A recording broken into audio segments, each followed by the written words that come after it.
안녕하세요. 1학년 7반 김태윤입니다. 제가 오늘 발표한 내용은요. 산소 분자를 오비탈로 표현한 분자 오비탈 탐구인데요. 여러분들 분자 오비탈을 탐구하기 전에 오비탈이 무엇인지 알아야겠죠. 화학을 선택하신 분들이라면 오비탈 내용을 쉽게 알고 계시겠지만 그렇지 않은 분들도 계시니까 간단하게 설명하겠습니다. 오비탈이란 존재가 존재할 확률이 높은 공간의 영역을 말하는데요. 옛날에 닐스 보어는 전자는 특정한 궤도를 돈다고 생각했지만 사실 그게 아니라 존재할 확률이 높은 영역에 분포해 있는 것입니다. 오비탈은 그 형태에 따라서 S, P, D, R 등으로 구분되어 있고요. 그냥 오비탈은 쉽게 말해서 전자가 존재하는 방이라고 생각해 주시면 될 것 같습니다. 자, 분자 오비탈을 한번 이제 탐구해 볼 건데요. 원자들이 공유 결합을 할 때 각각의 오비탈이 겹쳐서 새로운 오비탈이 만들어집니다. 이렇게 생긴 오비탈을 분자 오비탈 MO라고 하는데요. 전자는 이때 한 원자가 아니라 분자 전체에 걸쳐 존재하고 있습니다. 결합을 할 때 에너지가 낮은 안정적인 결합성 오비탈과 에너지가 높고 불안정적인 반결합성 오비탈이 생깁니다. 자, 이게 산소 분자를 오비탈로 표현한 것인데요. 여기 보시면은 여기 1s가 누락되긴 했는데 1s에 두 개가 있다고 생각을 하시고 하나, 둘, 셋, 넷, 다섯, 여섯, 일곱, 여덟 전자가 8개. 그래서 산소인 것을 알 수 있는데요. 여기 아래 있는 애들이 결합성 오비탈이고 위에 있는 애들이 반결합성 오비탈이라고 생각하시면 됩니다. 이따가 다시 이것을 활용할 건데 다음으로 넘어가서 결합차수를 한번 알아볼 건데요. 결합차수란 분자 안에서 두 원자가 얼마나 강하게 결합되어 있는지를 나타내는 숫자입니다. 결합차수의 식은 결합 오비탈에 들어있는 전자수 빼기 반결합 오비탈에 들어있는 전자수 곱하기 2분의 1을 해주면 되는데요. 결합차수가 0이면 결합이 형성되지 않는 것이고 1이면 단일 결합, 2이면 이중 결합, 3이면 삼중 결합입니다. 이렇게 결합차수로 어떤 결합인지 알아낼 수 있고요. 결합차수가 클수록 결합이 강하고 짧으며 작을수록 결합이 약하고 깁니다. 다시 산소로 넘어가서 결합차수를 한번 계산해 줄 건데요. 1s에 아까처럼 두 개가 있다고 가정을 하시고 결합 오비탈은 하나, 둘, 셋, 넷, 다섯, 여섯, 일곱, 여덟, 아홉, 10개가 되고요. 여기 반결합 오비탈도 두 개 있다고 가정을 하시면 하나, 둘, 셋, 넷, 다섯, 6개. 그러면 10 빼기 6은 4. 거기에다가 2분의 1을 곱하면 2. 그래서 산소의 결합차수는 2가 되는데요. 그래서 산소가 이중결합인 것을 알 수 있습니다. 자, 저희가 그럼 잠깐 산소를 분자 오비탈로 표현하고 결합차수도 계산해서 어떤 결합인지 알아봤는데요. 이제는 저희가 왜 분자 오비탈을 사용하는 이유를 알려드리겠습니다. 루이스 점자점식이나 보어의 원자 모형으로 설명할 수 없는 것을 분자 오비탈로 설명할 수 있습니다. MO 분자 오비탈에 홀전자가 있으면 자기성이라서 아까에 다시 넘어가서 여기 홀전자가 있지 않습니까? 그럼 산소 분자도 자기성이거든요. 근데 이거를 루이스 구조나 보어 구조로는 설명을 할 수가 없어서 분자 오비탈을 사용하는 이유입니다.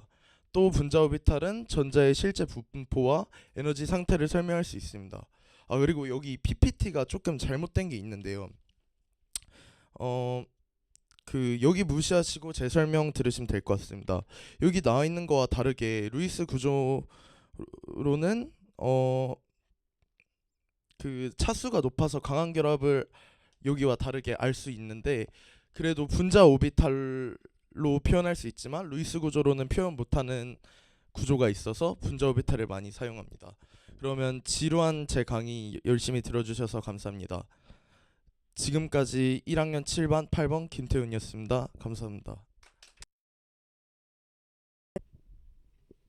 안녕하세요. 저희는 DNA 오리가미를 이용한 니파 바이러스 검출용 경첩형 나노 구조체 설계에 대해 발표할 김유나, 서재원, 정현우입니다. 먼저 탐구 동기인데요. 저희는 DNA가 스스로 구조를 바꾸면서 작동할 수 있다는 점에 착안하여 니파 바이러스 RNA를 만나면 직접 형광 신호를 내는 동적 DNA 나노 스위치에 대해 설계해보고자 하였습니다. 니파 바이러스는 1999년 말레이시아에서 처음 발병한 후 주기적으로 여러 나라에 나타나고 있습니다. 또 동물의 배설물로 오염된 식물과 과일 등과의 접촉 등으로 전염되면서 사람 간에도 전염이 가능합니다. 증상은 발열, 두통, 근육통 등 다양하게 나타나며 치사율은 약 75%입니다. 니파 바이러스는 증상이 비특이적이기 때문에 초기 진단이 어렵고 정확한 치료법이 아직까지 존재하지 않는다는 특징이 있습니다. DNA 오리가미에 대한 설명입니다. 2006년 미국 캘리포니아 공과대학의 폴 루스문드가 네이처지에 DNA 오리가미에 대한 기법을 처음으로 제안하였습니다.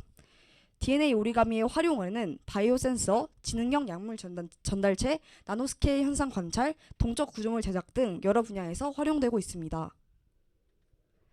DNA 오리가미에 대한 개념 설명인데요. 먼저 DNA는 염기 서열에 맞도록 자기 조립하는 성질을 가집니다.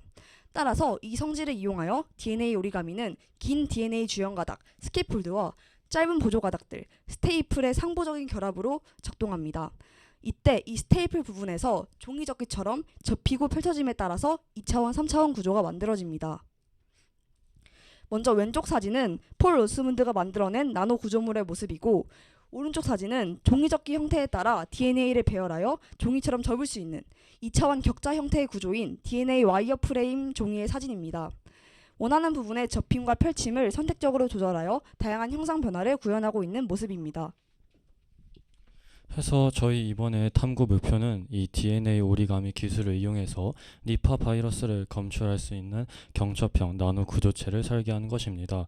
저희는 이 DNA 오리가미 기술로 니파 바이러스의 뉴클레오 캡시드라는 유전자를 표적으로 해서 이 유전자의 RNA가 구조에 결합하면 도어라는 것이 열리고 빛이 나는 방식으로 이 바이러스를 인식할 수 있게 하는 구조를 설계합니다.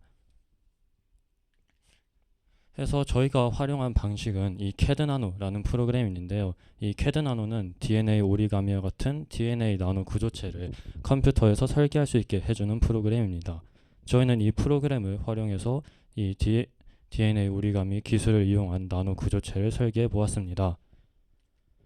해서 관련 개념을 간단하게 설명해 보겠습니다. 먼저 토홀드입니다. 토홀드는 DNA나 RNA의 일부 한 단일 가닥을 남겨준 부분인데요. 이 부분은 주로 이제 분자 반응의 시작점이 됩니다. 저희의 탐구에서는 이 부분이 이제 니파 바이러스의 유전자의 RNA가 결합하는 부분이라고 보시면 됩니다. 다음은 형광체와 소광체인데요. 형광체는 간단하게 표현하면 저희의 구조에서는 빛을 방출하는 부분, 소광체는 그 형광체가 방출한 빛을 흡수한 부분이라고 보시면 됩니다. 그리고 전에 잠깐 말했지만 저희의 적용 부위는 니파 바이러스의 뉴클레오 캡시드 유전자입니다. 이 부분을 저희가 선정한 이유는 원래 바이러스는 돌연변이나 다른 현상으로 유전자가 좀 잘 변하는 성질이 있는데 이 니파 바이러스의 뉴클레오 캡시드 유전자라는 부분은 막 변해도 이 부분은 유전 정보가 크게 변하지 않는 특징이 있기 때문에 이를 선정하였습니다. 또 이 부분이 토홀드에 정확하게 결합을 해야 하기 때문에 이 바이러스의 N 유전자의 50번에서 74번 서열을 이용해서 저희는 이 구조를 설계를 해봤습니다. 다음은 저희가 설계한 구조의 기본적인 원리입니다. 여기 위에 있는 그림이 바이러스 RNA가 결합하기 전인데요. 저렇게 노란색으로 되어 있는 두 부분이 DNA 파트입니다. 두 부분은 경첩이라는 부분으로 연결되어 있고요. 한 부분에는 앞서 말했던 토홀드, 그리고 그 부분에 또 형광체도 있고요. 다른 파트에는 소광체가 있습니다. 이 둘은 또 걸쇠라고 되어 있는 부분으로도 연결이 되어 있습니다. 만약에 이 토홀드에 바이러스의 RNA가 결합을 하게 되면 걸쇠가 풀리게 됩니다. 이렇게 걸쇠가 풀리면 다시 밑에 있는 그림처럼 형태가 나타나게 되는데요. 이러면 앞서서는 가까웠던 형광체와 소광체가 굉장히 가까웠기 때문에 이 형광체의 빛을 소광체가 다 흡수해버려서 빛이 잘 나타나지 않습니다. 하지만 걸쇠가 풀리면서 이렇게 거리가 멀어지게 되면 소광체가 이전만큼 빛을 흡수하지 못하기 때문에 형광체에서 방출하는 빛을 볼 수 있는 것입니다.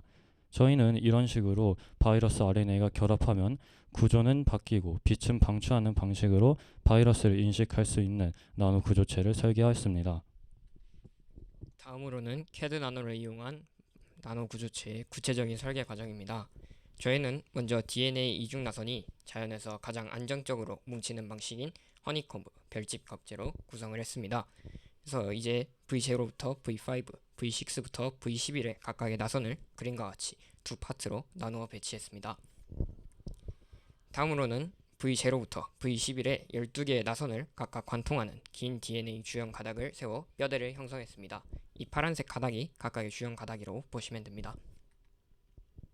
그리고 V5와 V6 사이에서 가장 오른쪽 부분에 경첩을 형성하였는데 이 경첩을 만듦으로써 이제 문이 한 방향으로만 열리게 했습니다. 그 다음으로는 구조를 탄탄하게 하기 위해 가닥 사이에 짧은 보조 가닥들, 그러니까 아까 말했던 그 스테이플을 부착을 했는데 쉽게 말하면 이제 문의 내부를 채우는 과정이라고 보시면 될 것 같습니다.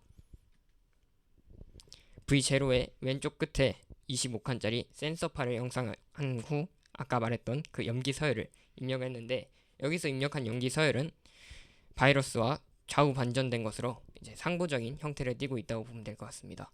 그래서 여기 튀어나와 있는 부분이 센서 팔입니다. 이제 가장 중요한 파트라고도 볼 수 있는데 자물쇠를 형성하는 부분입니다. V11 나선의 왼쪽 끝에 10칸짜리 앵커를 형성하고 V0 나선의 파란색 센서 팔과 마주보는 칸에 15칸짜리 잠금쇠를 형성했습니다.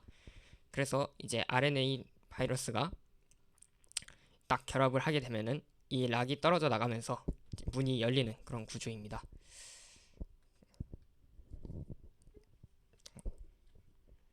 그리고 V1의 노란색 부분에 형광체, 그리고 V10의 빨간색 부분에 소광체를 부착하였습니다.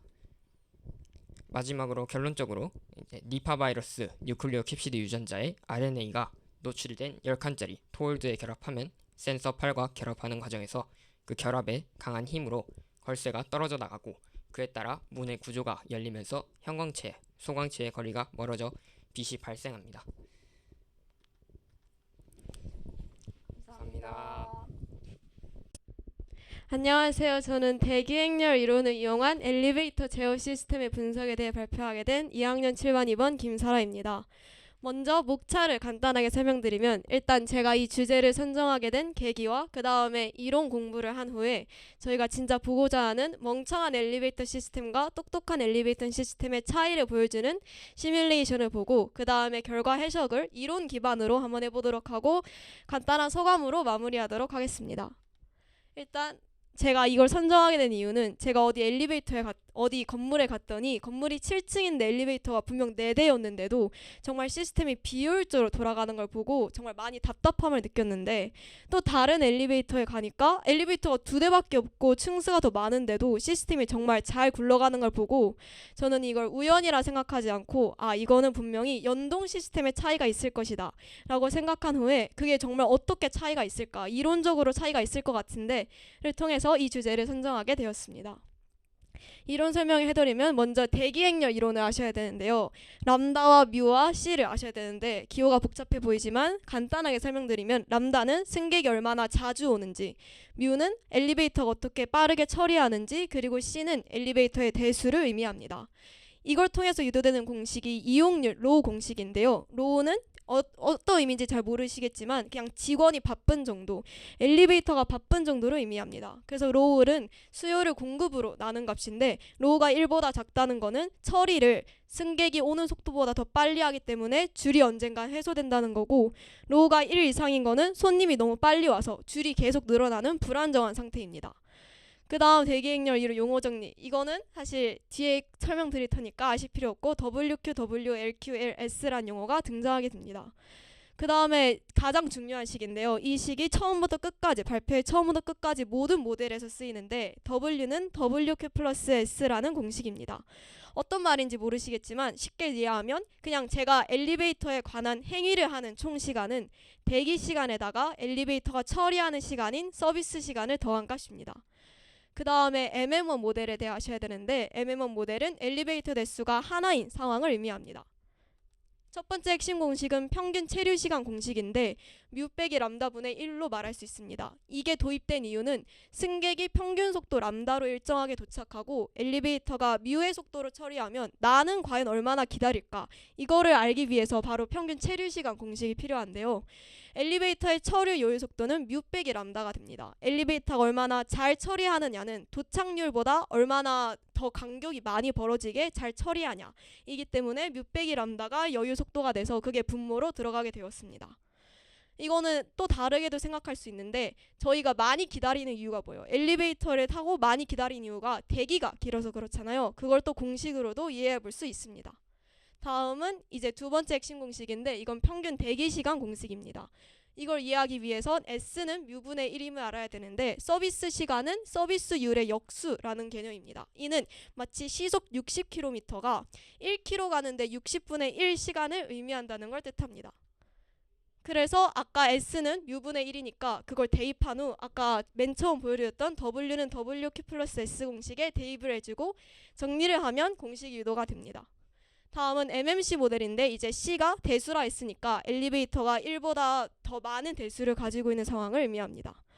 여기 나오는 공식 대기 확률 공식인데 사실 저도 이거를 유도하지 못하고요. 이게 왜 필요하냐면 이게 줄이 설 확률이 얼마나 높은지 낮은지를 의미합니다. 뭐 확률이 1이면 항상 줄을 쓰는 거겠지만 PW가 만약에 0.8이면 10번 중에 내가 8번은 무조건 기다려야 되는구나를 의미하게 됩니다. 그 다음에는 WQ는 또 다시 한 번 더 평균 대기시간 공식이 나오는데 아까 MM1 모델에서도 평균 대기시간 공식이 나왔는데 왜 또 다시 얘기하냐? 왜냐하면 MM1 모델과 비교해서 차이가 생겼기 때문이다. 일단 첫 번째로 최대 처리 능력이 뮤에서 10뮤로 바뀌었고 대기 확률 PW가 도입되었기 때문입니다. 그럼 왜 MM1 모델에서는 대기 확률이 없었을까요? 왜냐하면 MM1 모델에서는 직원이 한 명이기 때문에 직원이 바쁘거나 안 바쁜 거에 그 이중적인 관계밖에 없기 때문에 바쁘면 기다리고 안 바쁘면 안 기다리기 때문에 이용률이 곧 대기 확률이 됩니다. 하지만 MMC 모델 같은 경우는 서버 중 4대 중에서 3대가 바쁘면 이용률은 높지만 직원이 많이 바쁘지만 고객은 한 대를 바로 탈 수 있으니 대기 확률은 0이 돼서 이용률과 대기 확률이 달라져서 평균 대기 시간 공식이 달라집니다. 그 다음에 리틀의 법칙은 그냥 얼마나 붐비는지는 얼마나 승객이 자주 오고 그 승객이 가게 안에 얼마나 자주 머무르냐로 결정된다는 뜻입니다. EGCS 원리가 핵심 공식인데요. 얘는 엘리베이터가 여러 대 있을 때 두뇌 역할을 하는 시스템을 의미합니다. 그러니까 똑똑한 엘리베이터가 왜 똑똑하냐는 바로 EGCS 원리를 가지고 있기 때문입니다. EGCS 원리는 뭐 당연하다시피 호출을 감지해서 그 다음에 가장 적절한 엘리베이터를 배정하는데 이때 신기한 점은 이 엘리베이터의 점수를 매기면서 엘리베이터가 만약에 승객이 호출한 층과 가까이 있으면 점수를 더 높게 배정하고 멀리 떨어져 있는데 만차이기까지 하면 벌점을 부여해서 그 두뇌 역할을 하는 총 시스템이 엘리베이터를 적절히 배정하는 시스템입니다. 그 다음에 이건 수학 이론, 앞에서 배운 수학 이론과 관계인데요. 어려운 말이 적혀 있지만 쉽게 말씀드리면 그냥 EGCS는 MMC 모델과 일치하고 유효 서비스율을 줄이고 유효 서비스율을 늘리고 대기 확률을 줄여서 대기 시간을 줄이는 원리입니다. 그 다음 시뮬레이션을 보여드리면 이제 제가 설정한 거는 0에서 5층까지고 엘리베이터 대수 4대 그 다음 멍청 시스템과 똑똑 시스템으로 나눠서 측정 지표를 이 4가지로 측정을 했고 여기서 이 델타 변수의 의미를 알아야 되는데요. 이 델타 변수가 0으로 가면 시뮬레이션이 MMC와 일치하고 델타가 너무 크면 이론과 제 실제 시뮬레이션이 일치하지 않다는 건데 제 놀랍게도 제가 한 시뮬레이션은 델타 값이 마이너스 0.040 정도로 굉장히 작게 내었습니다. 이게 중요한 이유는 제가 만든 이 시뮬레이션이 제가 기획한 게임 프로그램이 아님에도 엘리베이터의 이론 원리가 이용해서 제가 원하는 코딩을 할 수 있었기 때문에 이 델타 값이 엄청 작게 나왔다는 거는 제 시뮬레이션과 이론이 타당하다는 거겠죠. 그래서 이게 멍청한 시스템 1, 2, 3이고 똑똑한 시스템도 1, 2, 3 세 번을 실행한 후에 값을 평균을 내주었습니다. 이걸 해석해보면 일단은 유효 서비스율은 EGCS가 EGCS가 상승한 걸 볼 수 있고 이는 이제 뭐 유효 서비스율이 늘어났으니까 서비스를 더 잘 처리한다는 거고 근데 아쉽게도 평균 대기 시간이 오히려 똑똑한 시스템이 더 길게 나왔는데 저는 이것이 람다 값 승객이 도착하는 게 랜덤적으로 배정되어 있는 프로그램이기 때문에 람다 값의 영향을 많이 받는 평균 대기 시간이 길 수밖에 없다고 생각했습니다. 그래서 결과를 보면 도착률과 대기 시간은 조금 아쉽게 나왔지만 왜냐하면 도착률은 제가 제어할 수 없고 실제 상황을 봐도 승객이 도착하는 거는 엘리베이터가 알 수 없잖아요. 승객이 항상 상황마다 다르게 도착하니까. 그래서 이거와 이거 값이 조금 아쉽게 나왔지만 그래도 나머지 값은 이론과 일치하는 걸 볼 수 있었습니다. 제 소감을 말씀드리면 일단 저는 엘리베이터가 그냥 단순한 이동수단이라 생각하고 그냥 사실 별로 뜻깊이 없이 봤는데 엘리베이터에 제가 이해하지 못하는 이론들이 많이 숨어져 있고 이걸 통해서 일상생활에 우리가 이미 너무 녹아든 기술들이 우리가 이해하지도 못하고 사용하고 있는 게 많지 않나라는 생각이 좀 경각심이 들어서 앞으로는 과학 공부를 열심히 해서 이런 다른 이동수단이나 다른 과학 원리에 숨겨진 그런 제가 미처 몰랐던 사실들을 알아가고 싶습니다. 감사합니다. 안녕하세요. 개물림 부위의 생명과학적 작용과 3D 프린팅 의족 설계를 주제로 발표하게 된 2072호 주최원입니다. 먼저 탐구 동기를 말씀드리자면 사진에서 볼 수 있듯이 2년 전 부모님 사무실에서 키우는 강아지가 동네 들개에게 개물림 사고를 당한 적이 있습니다. 당시 병원에서 깁스를 하고 감염 부위를 살리려고 시도했지만 괴사와 감염 위험으로 균이 온몸에 퍼지기 전에 절단을 하는 결정을 할 수밖에 없었습니다. 이 일을 2학기 생명과학 과목에서 배우는 내용으로 이해하고자 하였고 이번 주제를 선정하게 되었습니다. 먼저 개물링이 발생하게 되면 피부의 표피뿐만 아니라 그 아래 혈관층까지 파열됩니다. 이때 혈류가 차단되면 산소가 공급되지 않는 국소허혈이 일어납니다. 세포는 산소와 포도당을 이용해 세포호흡을 하는데 이 과정이 이때 중단되며 세포호흡의 결과물인 아데노신 3인산, 즉 ATP가 줄어듭니다. ATP를 사용하는 나트륨 칼륨 이온 펌프도 작동을 멈추게 되며 결론적으로 세포 부종이란 것이 발생하게 됩니다. 이 감염된 상처에서는 세포 괴사라는 것도 진행되는데요. 세포 괴사가 진행되면 세포막 파괴 및 내용물이 유출되고 DAMPS가 방출되어 염증 반응이 일어나게 됩니다. 이때 DAMPS는 면역 반응에서 매우 중요하게 쓰여지는 개념입니다. 한국어로는 손상 연관 분자 유형이라고도 하며 괴사가 일어날 때 면역 세포에게 경고 신호를 보내는 역할을 한다고 생각하시면 됩니다. 자, 이렇게 괴사가 발생하면 세균은 매우 빠르게 증식하는데요. 그 이유는 우리 몸을 보호해주는 항체와 백혈구가 혈류가 끊겼기 때문에 제대로 작용이 어려워지기 때문입니다. 이 때문에 개물림 사고가 일어났을 때 시간이 지체되면 감염 확산으로 생명까지 위험할 수 있게 됩니다. 이 과정이 제 강아지가 결국 다리 절단을 선택할 수밖에 없었던 이유이기도 합니다. 방금 얘기한 세포 괴사는 세포 사멸, 다시 말해서 세포가 죽는 방식 중 하나에 해당합니다. 세포 사멸은 크게 나누면 세 가지로 볼 수 있는데요. 첫 번째는 세포 자멸사 또는 세포 자살이라고 하며 세포가 자신이 죽는 게 전체 세포에 유익하다고 판단하면 스스로 자살하도록 프로그램이 되어 있습니다. 이는 전체 세포를 위해 자신이 스스로 선택하는 과정이기에 자연스러운 것으로 여겨지며 염증 반응은 일어나지 않습니다. 반대로 세포 괴살이 있는데요. 세포 괴살은 타살이라고 생각하시면 됩니다. 개물림처럼 어떤 사고가 일어났을 때 예기치 않게 발생되며 염증 반응을 보이는 게 특징입니다. 마지막으로 자가포식은 오토파지라고도 하며 세포가 스스로 분해해 재활용하는 등 자신을 청소하는 과정으로 이해하시면 됩니다. 저의 반려견은 뒷다리 절단 후에 의족을 맞추었는데 이 의족이 제 강아지에게 특화되어 제작된 것이 아니기 때문에 약간의 이질감이 들었습니다. 그 이후에 여러 조사를 하며 3D 프린팅을 이용하면 동물 맞춤형 의족 제작이 가능하다는 것을 알았습니다. 이를 더 잘 이해하기 위해서 CAD라는 프로그램으로 3D 프린팅 결과 어떻게 의족 모형이 나올 수 있는지 미리 알아볼 수 있습니다. CAD는 컴퓨터에서 2D, 3D 모델을 설계할 수 있는 소프트웨어로 이걸 사용해 의족이 실제 완성되었을 때 여러 모형을 아래 그림처럼 그려보면서 최적의 모델을 구할 수 있는 것입니다. 아래에 원통형, 여기 옆에 보이는 원통형 구조를 깎아가며 원하는 모양을 생성해낼 수 있습니다. 또는 파이썬 코드로 의족의 구성 요소인 소켓, 공기 주입용 장치 등의 위치를 간단하게 시각적으로 가능합니다. 여기 옆에 그림에서 보이는 것처럼 제가 실제 파이썬을 넣어서 나온 결과값을 아래 그림으로 나타냈는데요. 이를 기반으로 3D 프린팅 모델링한 것을 STL 파일 형태로 변형하면 3D 프린팅의 기초가 되는 것입니다. 의족을 사용하다 보면 사람 의족은 불편한 부분을 수정해 나가는 게 가능하지만 동물 의족은 동물이 말을 할 수도 없고 얼마나 잘 맞는지 판단하기에 어려움이 존재합니다.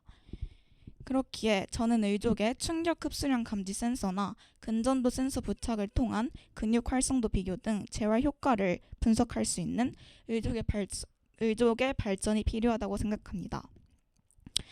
이번 탐구를 통해 의족을 넘어서 절단되지 않은 기존의 다리 관절도 지킬 수 있는 보조 기구에 흥미가 생겼고 앞으로 추가 탐구할 계획입니다. 이상으로 발표 마치겠습니다. 안녕하세요. 저희는 ADME 과정의 약물 동태학, 생명과학적 규정과 수학적 모델링의 융합적 탐구라는 주제로 발표하게 된 2072 전태준, 2071 박찬욱입니다. 목차는 해당 주제를 선정하게 된 동기 ADME의 정의, 이를 수학적으로 모델링하고 간화학적으로 응용한 뒤 마무리하겠습니다. 이 주제를 선정한 먼저 ADM이란 흡수, 분포, 대사, 배설의 약어로 약물 동태학과 같은 분야에서 사용되는 용어이며 주어진 약물이 시간이 지남에 따라 체내에서 어떻게 상호작용하는지를 나타냅니다. 첫 번째로 흡수는 약물이 투여 부위에서 혈류로 들어가는 과정, 분포는 흡수된 약물이 혈류를 따라 조직과 기관으로 퍼지는 과정, 대사는 약물이 체내에서 화학적으로 변환되는 과정, 배설은 약물 또는 그 대사 산물이 체외로 배출되는 과정입니다.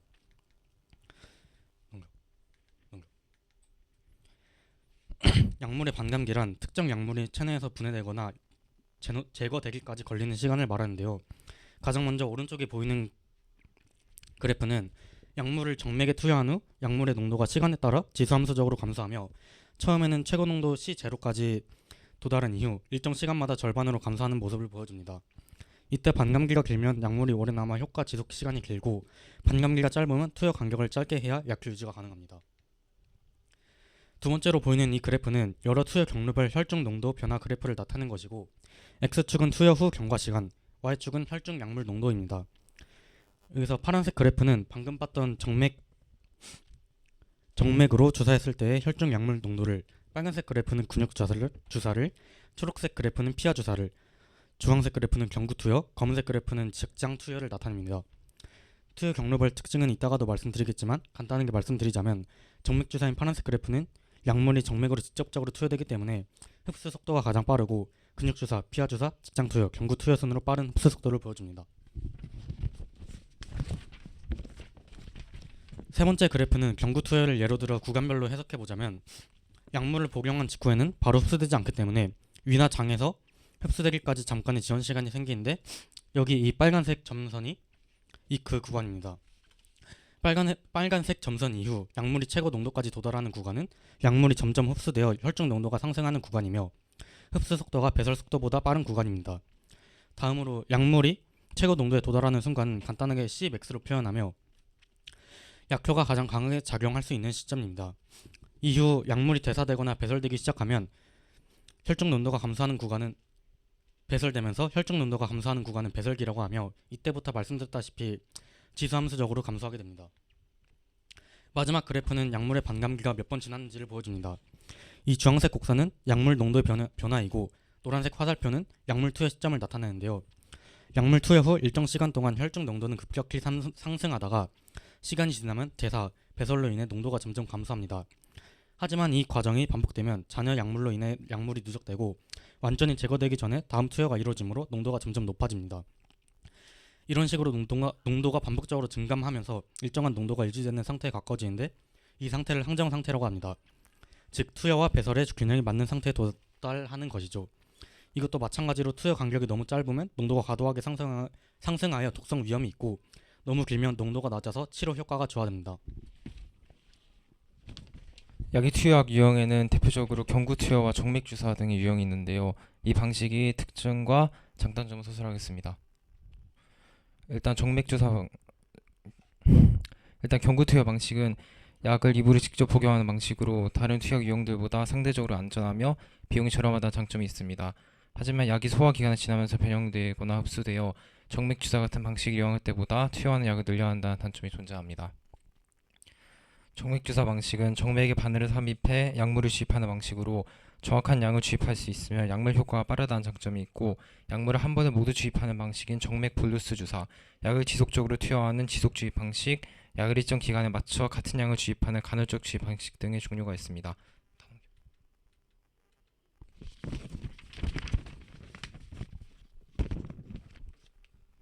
여기서 보이듯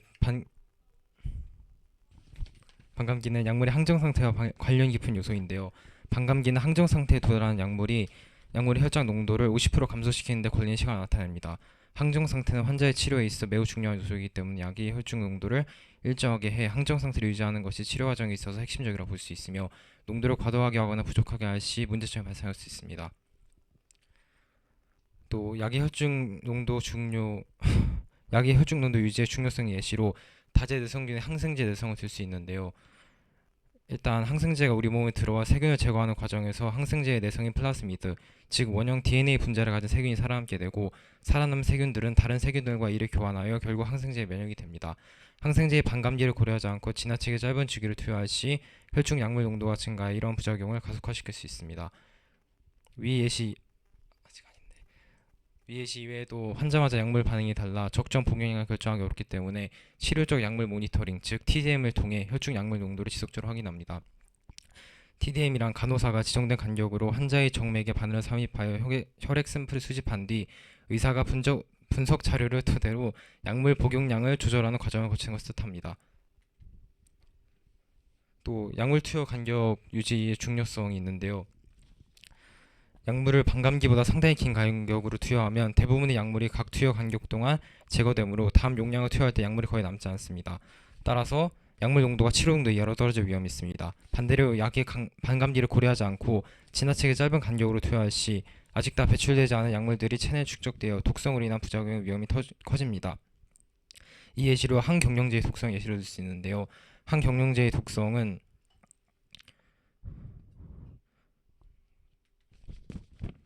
이상으로 발표를 마치겠습니다. 감사합니다. 감사합니다.